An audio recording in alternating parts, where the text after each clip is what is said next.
Good morning, or good afternoon, or good evening, depending on where you are and when you are viewing this. Hi, I'm Casey Durango of Go Keto with Casey, where I talk about how I lost 97.4 pounds after starting the ketogenic protocol, how you may be able to lose weight, improve your health, and regain control of your life like I did. So, thank you so much for being here and for allowing me to be part of your day. Okay, Kimberly Reed, good morning from East Tennessee, writes Kimberly, and Karen Callahan, good morning. Um, for those of you who are unfamiliar with this platform, Crowdcast, it's very simple, but it does have some advantages over YouTube. There is a speech bubble in the corner where you can see a speech bubble for the comments. Then there's a speech bubble with a question mark. If you have a comment, question, feedback, observation, joke, whatever you want to share and have it pinned, you can put it there. And I will be notified and I'll read it out, and that'll be great. I try to keep up with the comments anyway. And if you are watching this on replay, and there is a question, you can click over there and it'll take you to that point in the replay. If you're watching this on replay on YouTube, thank you for watching. And maybe one time you'll want to join in on the live action here and get your comments and questions and share your story. And oh my gosh, there is background noise in my house right now. My producer, crazy guy, it's my husband. So, anyway, let's jump in. The topic du jour: do I ever cheat? And I purposely put quotes around that word, cheat. Good morning, Carmen. Because, first of all, and I wrote in the subtitle, first, let's talk about that word. Using the word cheat, and I'm going to talk a little bit slowly because some people are still trickling in. It actually has two sides of the same coin. Cheat is a negative word, right? It's a bad thing. You take the answers off of someone else's algebra test. It's cheating. No, it's good. You step out on your romantic partner, and that's no good. That's cheating. That's a bad thing. Cheating, when in regards to food, it's not like cheating on an algebra test or cheating on your partner. It's just a decision about food that you eat. So there should be no shame to it. But the other side of that same coin in regards to cheating, in regards to food, is it's kind of a cute word. Oh, I have my cheat meal. Yay, me. There's even marketing, I think it's Wendy's, that had a marketing campaign for a while. Wendy's, come to us for your cheat meal. Maybe two. So it's the cutesy part, which kinds of gives ourselves leave to make food choices that we maybe know don't serve us very well, but it's cute. I call it cheat meal. And as my friend Dr. Eric Westman has said, the thing is, a cheat meal can lead to a cheat day, which can lead to a cheat week, which can lead to a cheat month, which leads to, oh my gosh, I'm right back where I started. Depending on your relationship with food, your history with food decisions, eating decisions. So let's get to the point of this. I've been asked many times up until this actual week. I get messages through my blog, caseydurango.com. I get comments below YouTube videos. I get comments and questions from patrons at my private support group, and randomly through other media. Do you ever cheat? Or have you ever faltered? Or did you find what was the event or the thing that you found most challenging to stick with things? A brief history of Casey Durango and food and fat. I won't say struggled with weight all of my life. I was appropriately pudgy as an adolescent. Girls can have a little bit of extra body fat because, oh, there's Jack, by the way, in the background. Jack, on Thursday, turned 15 years old. So he's wandering up here to see if he's going to get a COOKIE, because one time I was standing here doing a live stream and I gave him a COOKIE. Now he thinks when I'm standing here, he gets one. Anywho, I was appropriately pudgy as an adolescent. But I I had 5 older brothers who were never pudgy as adolescents, and so it became very easy to say, and my first boyfriend would poke me in the sides even though I was a size 5 and say, "Piggy, piggy, piggy." So I became focused on my weight and my size, but I was cute. I was a size 5. I shopped at the 579 store in the mall, and all that was good. So I put on a couple of, 12, 13 pounds the first year and a half at college. I lived on campus, wanted to get rid of it, got the Atkins book, did the induction, lost the weight, tossed the book. So I knew low carb worked for me, but then I didn't need to worry about it. Jump ahead to I'm now married, pregnant with our second child. I put on 60 pounds with that pregnancy, lost 4 ounces after the kid was born, and it just got bigger and bigger and bigger. So I knew low carb worked. I would go back to it. I had to combat my thinking because then it was all about low fat. Um, so I tried low fat. That didn't work. So several more fits and starts over the years, and as I got bigger and bigger and bigger, I would try low carb. I'd go back to it, and then I just wouldn't stick with it. I would have a cheat meal. Yes, okay, it's our favorite Mexican restaurant. How can I go there and eat with my family without having 2 baskets of tortilla chips? Well, the answer to the question is how do you do that? Is you just don't eat the tortilla chips. But so yeah, I used to quote cheat or falter or come off of it or fall off the wagon. Yes, but not since January 8th, 2014. I did not want to take insulin for type 2 diabetes. I Googled how to not take insulin for type 2 diabetes. I came across the white coat video of Dr. Eric Wissman of Duke University. Now a friend. I was never a patient. We have done events and things together. And the answer was keep your carbs 20 grams or fewer. Total carbs, not net. If it's not on page 4, which is page 4 of his 5-page handout that he gives to clinic patients at Duke, don't eat if you're not, or I think he says eat when you're hungry. I say don't eat if you're not hungry. Stop eating when you've had enough. And I've added be patient and persevere. So since January 8th, 2014, have I ever, air quote, cheated? Meaning, have I eaten more carbs? Have I eaten carby foods? Have I decided, oh, it says it's a keto brownie. Let me eat that. There's no such thing as a keto brownie, okay? It's not. It'd be easier to find a 2-horned unicorn than a keto brownie that actually is low in carbs. So I haven't. But that doesn't mean I'm not particularly disciplined. Perdón. I'm not particularly disciplined. I don't have great willpower. I'm the opposite of those.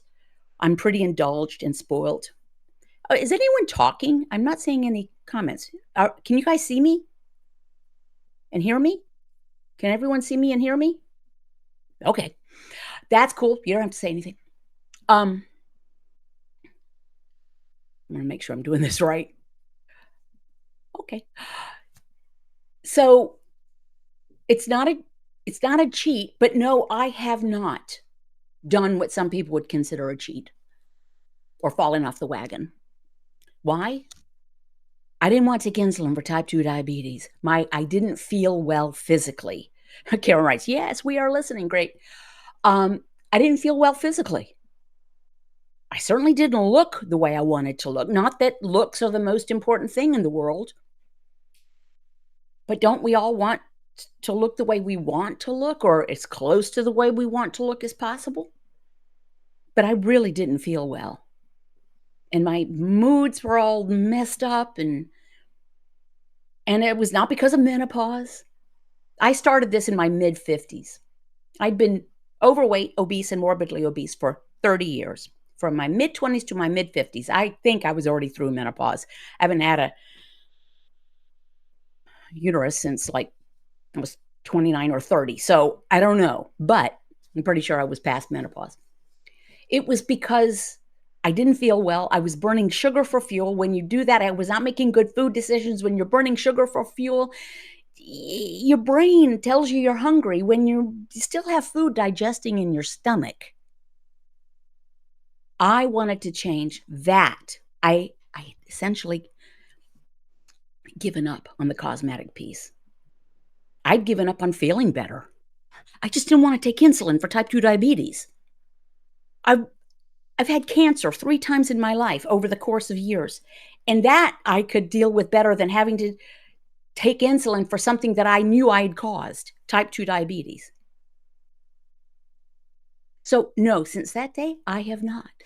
Now, I've when we travel, and mostly to Colombia, my husband's home country, there's particular food I like down there. I could actually just eat it without anything else, and they're patacones made from very unripe plantains. In some parts of Latin America, they're called tostones. They're so good. But I have experimented, and I can have some and remain in ketosis. But that's as close as I come to a cheat, I will say. I eat much less food than I used to. Some days I eat when I'm not actually hungry. That's my version of a cheat. I just ate more than I required, but not most days anymore. I really kind of got a handle on that. But let's not refer to it as cheating or a failure or falling off the wagon. It's not a sin, neither venal nor mortal. It is not a crime. It's not a character defect. It's just a choice about food. We've been making them all of our lives, all of our lives. From the time from the first time our parents might have said, "What would you like for dinner tonight?" Or pick out a dessert that you'd like in the grocery store. I mean, you don't let a 4-year-old pick out what they want. I heard something, and probably many of you have heard it. How do you get your kids to eat if they're picky eaters? Well, because there are two things on the menu: take it or leave it. Kids are not going to starve themselves. Anywho, we've been making food decisions all of our lives. Some didn't serve us well. And I know that was the case with me. And yes, I knew since 1977 that low carb was very good for me. And I tried it many times. I had this world's largest spreadsheet going back to December 18th, 2000. When I was doing the Move More, Eat Less, Low Fat, I created a food database with, before there was a MyFitness, before there was an iPhone and apps, I had this spreadsheet made up. And I tried and tried and tried. And I would note, once or twice a year, I'd say, started low carb. I'd make a note on the spreadsheet. And I'd go, then it'd be great. And then 6 days later, stopped low carb. I wasn't ready. It's never too late. My system's not working. Oh, Lisa, refresh your screen, Lisa. Refresh your screen. Um,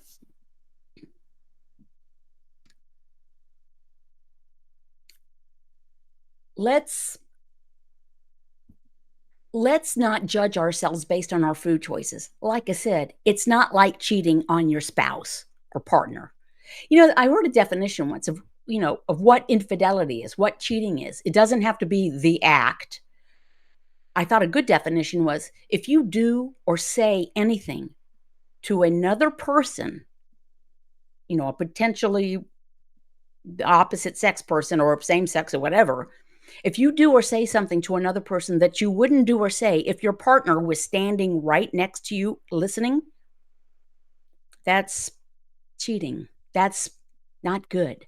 So maybe we can decide, if you are in a 12-step program and maybe you have to make a decision about, am I going to have this tequila? Would I have this tequila if my sober AA sponsor was standing next to me?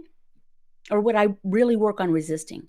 Well, maybe you can make, if you're feeling vulnerable, make a food decision as if members of your low carb or keto support group were standing with you. Or if you hear Casey's voice in your head. Some people have said, I've been at the grocery store and I heard your voice in my ear. If hunger is not the problem, food is not the solution. As a matter of fact, the postcard that y'all will be getting, some patrons will be getting, that's what the message is, pretty succinct. If hunger is not the problem, food is not the solution. But let's, we need to find a balance between giving ourselves some grace but at the same time holding our own feet to the fire. It's always, "Oh, well, I stumbled. Oh, well, I'll get back up," but that's fine. 1,500 times of doing that, maybe we need to have a conversation with ourselves about the strumbling, or just decide that you're happy with yourself, how you feel, how you look, the way your clothes fit, the way your mood is, your health. So, for those of you who don't know, I never needed to take insulin for type 2 diabetes. My average glucose now, both when I go to the doctor, I think it was 68 when I went for my last annual. But I take my glucose every Monday morning with a keto mojo. And I think it average over all of these years is like 72. So, and I take zero medications. That would be zero medications. I take a teaspoon of cod liver oil a day when I remember. So let's get to the comments. Kimberly writes, I prefer to call it planned indulgence. Oh, Lisa writes, your home is beautiful, by the way. Thank you. And there's Jack. So, the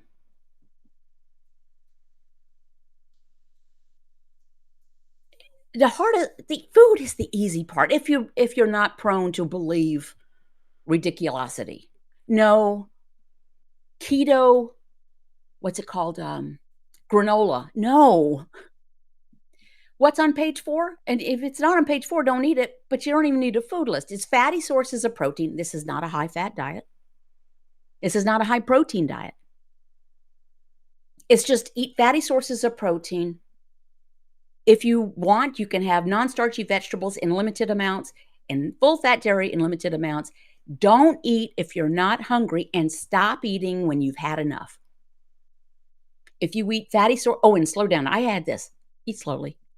Put your utensils down between mouthfuls. One thing, it looks gross to shovel food into your face. Other people don't want to see that.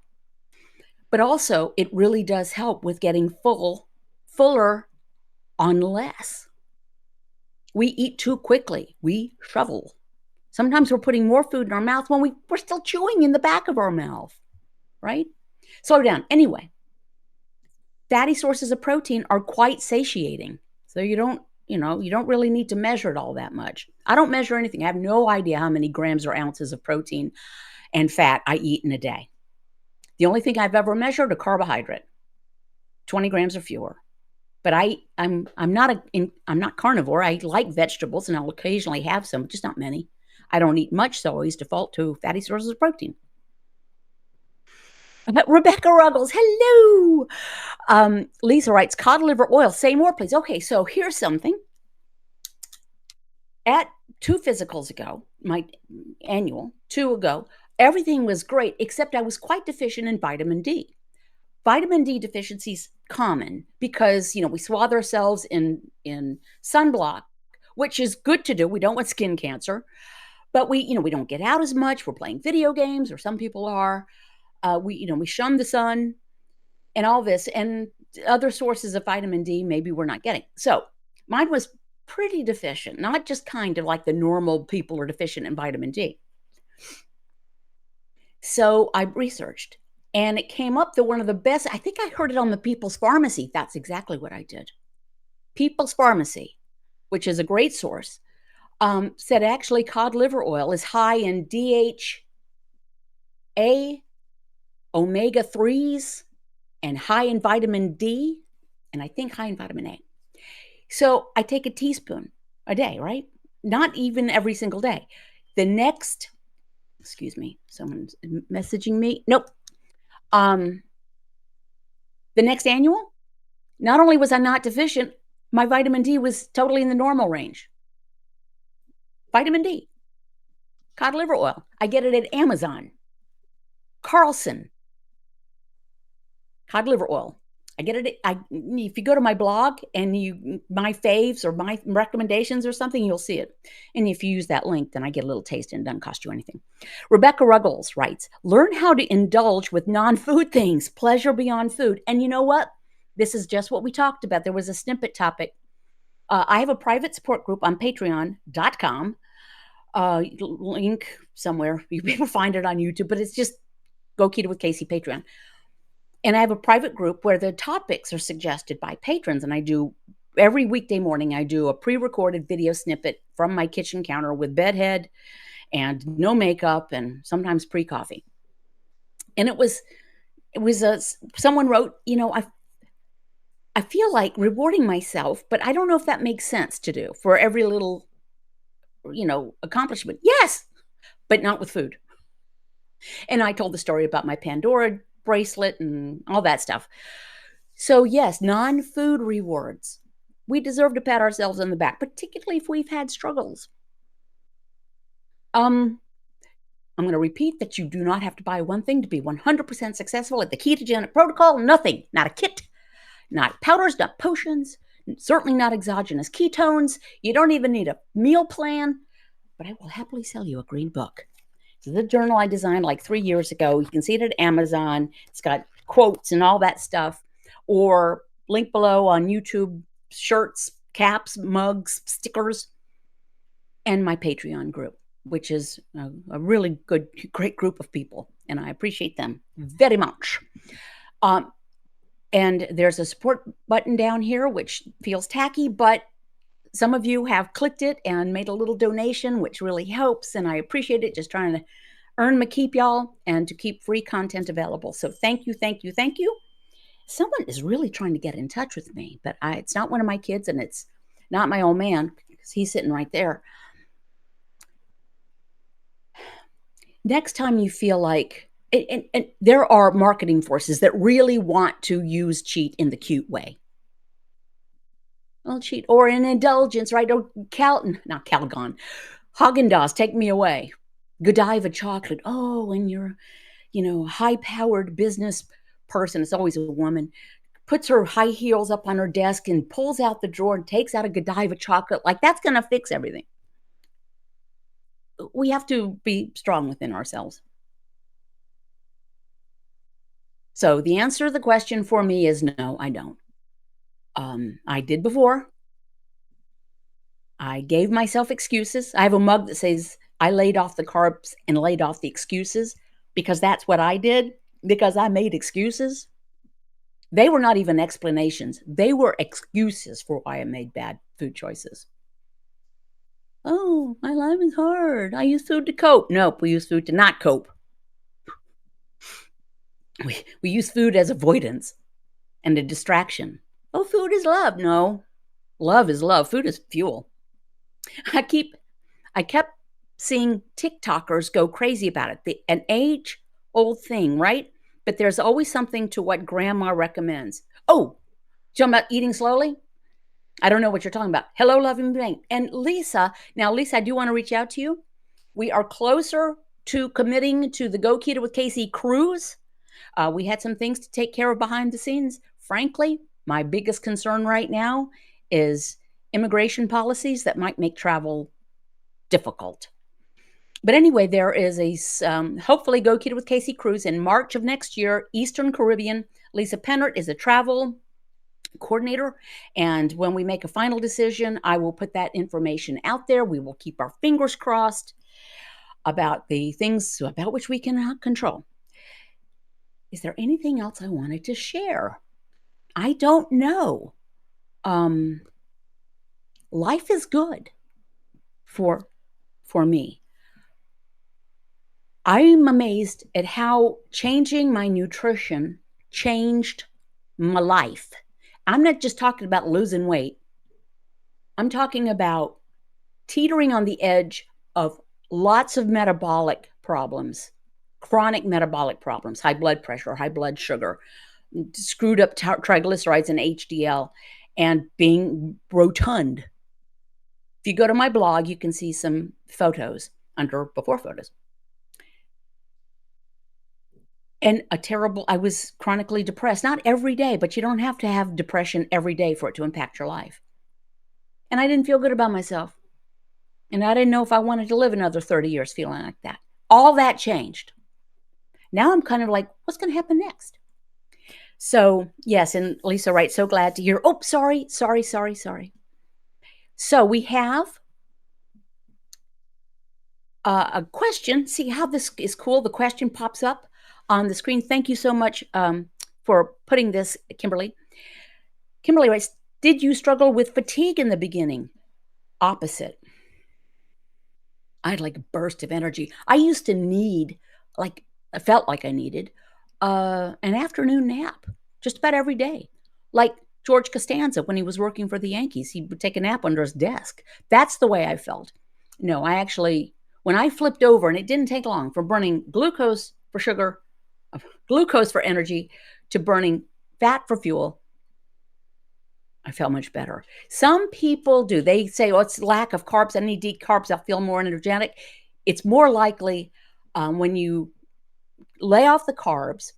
And by the way, if you are taking medication for high blood pressure, high blood sugar, then you must do this under supervision or else your blood sugar can drop too low. But when you do this, you can start, your kidneys flush a lot of fluid out. It's just the way the mechanism is.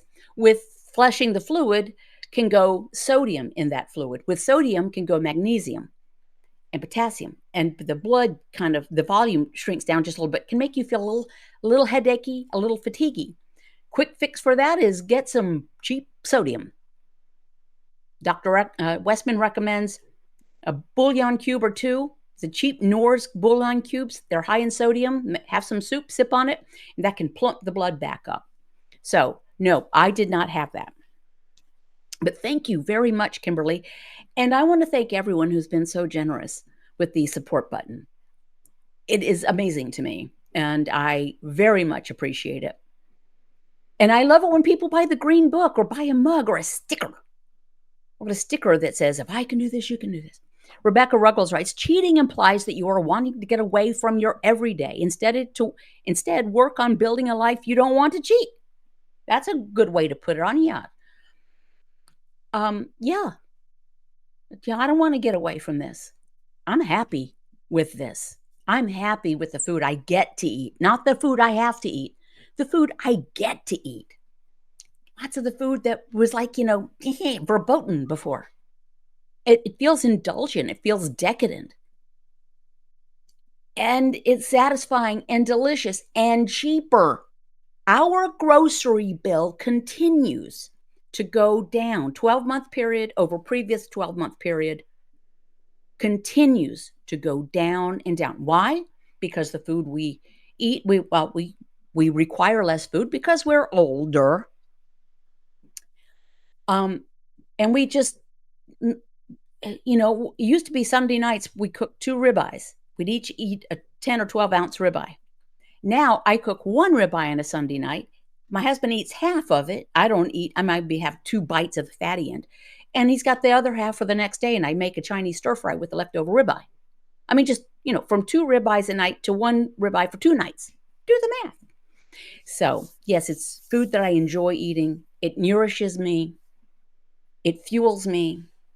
I don't think food is not the boss of me anymore. I'm not spend all day thinking about what am I going to eat? When do I get to eat next? And I don't think, why did I just eat that? It was like, that was the routine, When do I get to eat next? What am I going to eat? Okay, I'm eating it. Oh, why did I eat that? And then, of course, it starts over again in about 2 hours. I'm going to wind this down. Thank you very much, you all, for being here and for allowing me to be part. If you are hearing this on replay on YouTube, if you join the Crowdcast and you register, I send out an email reminder with the link to the next public live stream for Saturdays. And some people have said they really like that. It makes it easier for them to get in. Once you register, that's it. So, and it's free and all that stuff. So thank you. Oh, this is the food I thrive on, writes Rebecca. Eating off plan will make me sick again. Right. It doesn't take long. I've heard from so many people that as soon as they eat something, little bag of pretzels, joint pain comes back. They need their emergency asthma inhaler. Acid reflux comes back. They bloat immediately. And then it's like Sisyphus rolling the boulder up the hill. It takes much longer to get back into ketosis than it does to come out of ketosis. Ketosis meaning burning fat for fuel. All right, friends. Thank you. Thank you. Thank you. I hope to see you next week. God willing, if the creek don't rise, I will keep you posted about the potential for a Go Keto with KC cruise in March of 2026. We had a really good time last time, so we'll hope for it. Thanks, guys. Be sweet. Just don't eat sweet.